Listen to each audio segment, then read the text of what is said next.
Ahmed spent most of his childhood not looking at women and lowering his gaze.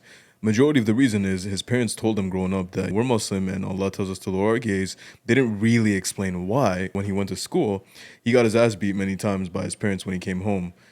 He looked at women, he listened to everything that the school system told him. They almost normalized free mixing to the point where it's weird if you don't hold hands or hug with girls and laugh with them, play with them, wrestle with them too. I've seen a lot of these things in elementary school. Ahmed wasn't really told why he has to lower his gaze, aside from the fact that we're Muslim and that's what we're supposed to do. So when he went to school, he did it. And unfortunately, growing up, as he got older, hormones, he started feeling hungry. Oh boy, 3 a.m. Because he started feeling hungry, he unfortunately formed an addiction watching Haram. Then you got Mo. We all know a Mo that's too embarrassed to go by Muhammad, so he goes by Mo. But anyway, you got Mo. Mo is tired of lowering his gaze and being the nice guy, and he finds our pill. He goes to the gym, looks women dead in the eyes, never breaks eye contact first. But unfortunately, he still suffers from the same haram watching addiction that Ahmed suffers from. At night, he's watching the same stuff and same nonsense, and he just can't seem to break out of this loop. Matter of fact, most of my clients, before they start on their coaching with me, are usually always addicted to something in some way, shape, and form, and we try to break through that and become more masculine and tap into the masculine energy that they were always destined to. Mo then goes outside the next day and looks every woman in the eye, thinking that I don't want to be weak, I don't want to be shy and afraid. Perhaps deep down I know that Islam tells me to lower my gaze, but I don't want to do that. What am I scared of? Then you have Sultan. Now Sultan forgets all this nonsense that society's taught him, and he only focuses on lowering his gaze.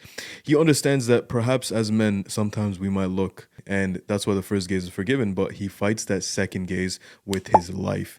He doesn't submit to his desires and his weakness as a man. He understands that, and science can prove this, there's studies to show that the more you have basically desensitize your gaze, the more that you look, the more that you see haram, the more that you watch haram, the more that you scroll on haram, and the more that you don't fight your gaze, all that's going to do is lower your arousal as a man. See, your arousal is basically how sensitized you are or how sensitive you are to stimuli, to looking at women.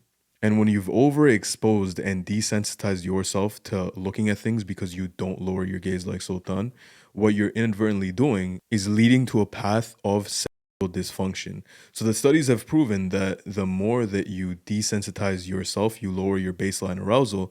Therefore, when you do look at something, i.e. a real woman, you won't get aroused anymore. So you suffer from things like premature ejaculation and erectile dysfunction, both of which will make it very difficult to perform, let alone own, the natural obligation in the bedroom with your wife.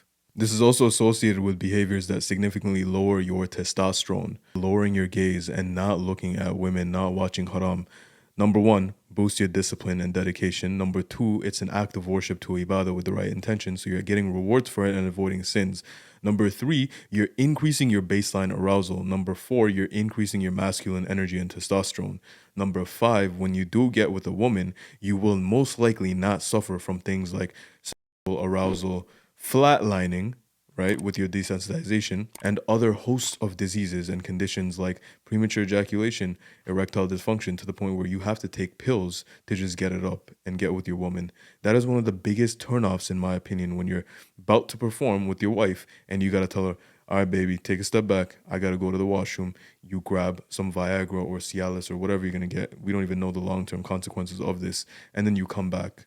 Now, of course, I'm not going to deny that there's many men out there, either that are older or based on individual genetic conditions, they do need these pills and supplements. And I'm not talking about these men. I'm talking about the men that just lack self-control. All they do is look at women, don't fight the second gaze, and they watch haram videos, and they have flatlined their arousal themselves by their own two hands, no pun intended. Sultan understands that above all else, first and foremost, I have to do what Allah wants just because Allah told me to, just because Allah says so. It doesn't matter what the other benefits are, but he's not uncognizant of the benefits that I've mentioned right now in this video. A simple exercise that I'm going to prescribe to all of you viewers watching this is, brothers, if you haven't done it thus far, start today. If not, start tomorrow. I know men are soft nowadays. They need a little bit more of a push to get started. So just start tomorrow, and you're going to start out slow. What you're going to do is just practice mindfulness. Just be more mindful. find yourself at things that you find either randomly on your explore page on Instagram, if you still got social media, whether you're outside and your gaze just goes towards a woman or anything like that, and see what you do and monitor yourself. Have more self-awareness. Do you fight the second gaze, or do you just take the second gaze and jump on it? And then do you fight the third gaze? Where do you go from this? The days that you relapse, unfortunately, on Nofap, what happens? Did you not fight a second gaze earlier in the day? There's usually always triggers that lead up to these things, and you can be more cognizant and mindful of these things. And if you really want to take your self-improvement progress to the next level and make years of progress in a matter of months, find me at FaiyadFit.com for my one-on-one coaching, and let's begin your transformation, inshallah, once and for all. If you made it this far, comment down below if you have struggled with this and inshallah what helped you. Like the video, share it with Ahmed or Mo so that he can become Sultan. And I'll see you in the next video, inshallah. Assalamu alaikum wa rahmatullahi wa barakatuh.